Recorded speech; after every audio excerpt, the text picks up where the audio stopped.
degan, balkim Oyjon aytgan gapda ham jon bordir. Sizni ham do'stlaringiz orasida yuzingizni ancha yerga qaratib qo'ydim. Siz tengqur do'stlaringizni 2tadan, 3tadan farzandi bor. Bizni esa hali bir dona ham farzandimiz yo'q.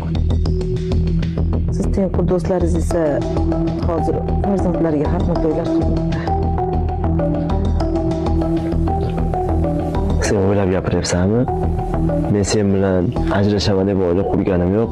8 yil, 10 yil sabr qilganlar bor. Bizga esa endi 3 yil bo'ldi.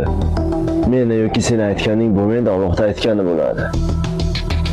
Allohdan so'rab turaveraylikchi, birga bo'lib qolar. Shu sabrimiz orqasidan mevasini ham yeb qolarmiz. Shuncha gap so'zlarni ko'tarib yurdingiz. Shuncha malomatlarga qoldingiz, yetar shunchasi. Men ham siz bilan ajrashaman deb turmush qurganim yo'q. Nima qilamiz boshqa? Oyjonning ko'ngliga qaramasak bo'lmaydi. Sizni do'stlaringiz oldida ancha yuzingiz shu o'tib bo'ldi. Men ajrashadigan xotinim yo'q. Har qanday vaziyatda ham. Xudo xohlasa birgalikda shu kunlarni yengib, xudo xohlasa farzandli bo'lganimizni eslab yuramiz shu kunlarni. Xudo xohlasa hammasi yaxshi bo'ladi. Umuman ko'nglim jo'shtirmasa, Allohdan so'rab turaveraylikchi. To'g'ri.